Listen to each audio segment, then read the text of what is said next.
Le Real Madrid, toujours à l'entraînement, les gars. Par contre, Rodrigo, il y a deux clubs qui se sont positionnés dessus, hein. Et les gars, on en parle maintenant.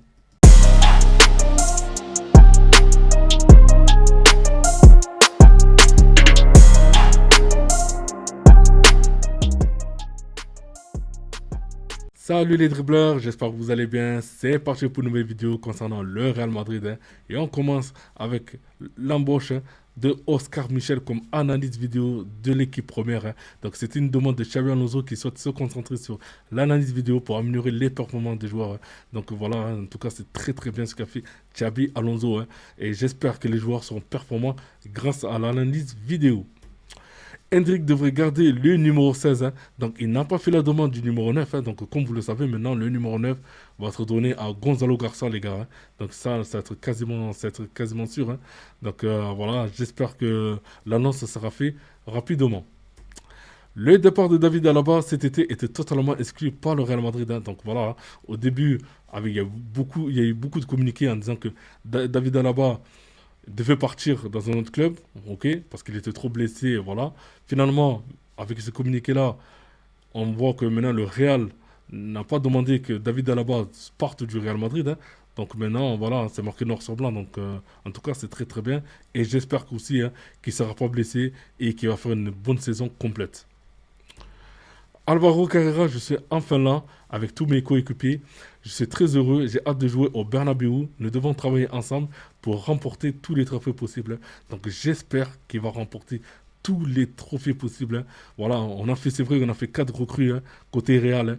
Mais en attendant 2026, je pense que 2026, c'est là qu'il y aura deux gros joueurs ou trois qui risquent de venir remplir cet effectif, hein.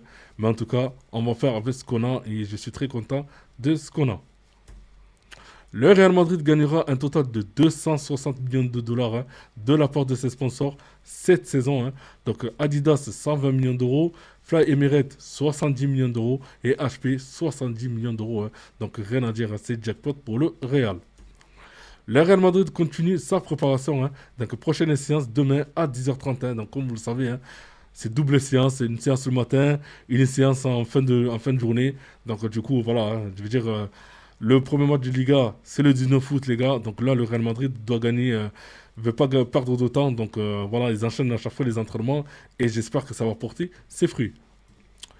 Arda Güler porte un bandage au niveau de la cuisse, hein. On espère rien de grave, hein. Donc là, voilà, là, aux dernières nouvelles, c'est rien, vraiment rien de grave, hein. C'est juste une toute petite blessure, mais rien de méchant.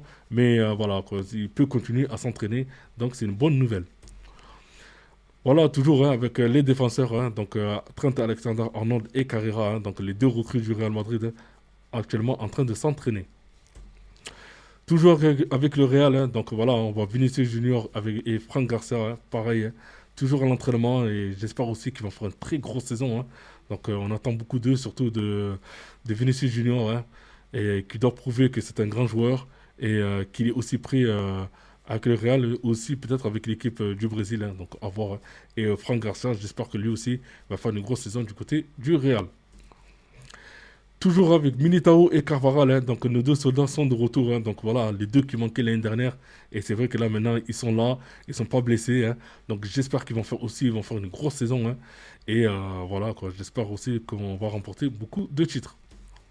Bellingham en pleine récupération, hein. Donc voilà, lui aussi il s'est fait opérer il n'y a pas très longtemps, hein. Vous le savez, il s'est fait opérer de l'épaule. Et là, du coup, voilà, là, il est en pleine récupération. Et lui, il va revenir peut-être fin octobre, début novembre, hein. Donc j'espère qu'il va venir bien en forme, hein, parce qu'on aura besoin de tout le monde. Liverpool a discuté de Rodrigo comme un potentiel transfert au cours des dernières heures, hein. Donc ils veulent absolument signer un attaquant, hein. Donc voilà, c'est soit ce sera lui, soit ce sera Alexander Isaac, hein. Donc là, c'est vrai que actuellement c'est hyper tendu. Alexander Isaac, voilà, c'est vrai qu'il y a la presse anglaise qui a marqué en grand qu'en fait il faut le dégager de Newcastle. Le truc, c'est que le club ne veut pas le lâcher, veut un montant encore stratosphérique concernant Alexander Isaac. Mais voilà, je pense que si ça se fait pas avec le joueur là, je pense qu'ils vont peut-être regarder du côté du Real Madrid, notamment Rodrigo, hein. Donc je sais pas vous ce que vous en pensez, mais est-ce que vous voyez bien Rodrigo jouer à Liverpool? Moi, à titre personnel, je le verrais bien jouer à Liverpool, hein. Mais voilà, après, c'est vrai qu'il a dit récemment qu'il voulait rester au Real Madrid. Mais après, maintenant, la décision, on va voir ce qu'elle va dire Madrid quoi, par rapport à cette situation. Rodrigo est une option pour le Paris Saint-Germain si Barcola signe à Liverpool. Hein, parce que c'est vrai, il y a un communiqué qui est tombé. Hein. Liverpool regarde aux côtés du Paris Saint-Germain et surtout de Bradley Barcola. Hein. Il risque même de faire une offre bientôt par rapport à ce jour-là. Et voilà, si ça se fait pas avec Bradley Barcola, ben, du coup, je veux dire, ils n'ont pas le choix. Ils vont essayer de voir avec Rodrigo hein, pour le prendre dans leur effectif. Mais maintenant, est-ce que le Real sera vraiment OK à le lâcher? Mais si le lâche, c'est combien? Voilà. Est-ce que c'est 100 millions d'euros? Est-ce que ça va être plus de 100 millions d'euros? À voir. Mais en tout cas, côté Paris Saint-Germain, je pense pas que je pense pas que le PSG va lâcher Barcola à Liverpool. Hein. Surtout que Barcola, il est jeune, international français. Et voilà, je veux dire, il est rapide aussi. Il est bon devant les buts. Donc voilà, surtout quand là, lui, il a fait une très bonne saison du côté du Paris Saint-Germain. Je vois mal partir du côté de Liverpool. Mais par contre, Rodrigo, lui, il peut susceptible de partir parce que comme son temps de jeu il sera réduit, surtout que le Real ne compte pas sur lui, on va dire. Donc voilà, je pense que ce serait une très bonne option si Rodrigo joue du côté de Liverpool. Hein. Donc vous me dites ce que vous en pensez en commentaire. Hein. Donc voilà, c'est terminé pour moi. Ok, donc n'oubliez pas de commenter, liker et aussi de vous abonner. Et vous me dites ce que vous en pensez. Est-ce que Rodrigo, vous le voyez bien aller à Liverpool ou rester au Real? Ok. Après, c'est vrai qu'il y avait des rumeurs qui ont entendu dire que le Paris Saint-Germain regardait aussi du côté du Real pour voir s'il peut prendre Rodrigo dans l'effectif. Hein. Mais bon, ça, je n'y crois pas trop. Hein. Donc voilà, on verra bien d'ici quelques jours. Hein. Donc merci beaucoup les gars. Et je vous dis à demain pour une nouvelle vidéo. Bye bye.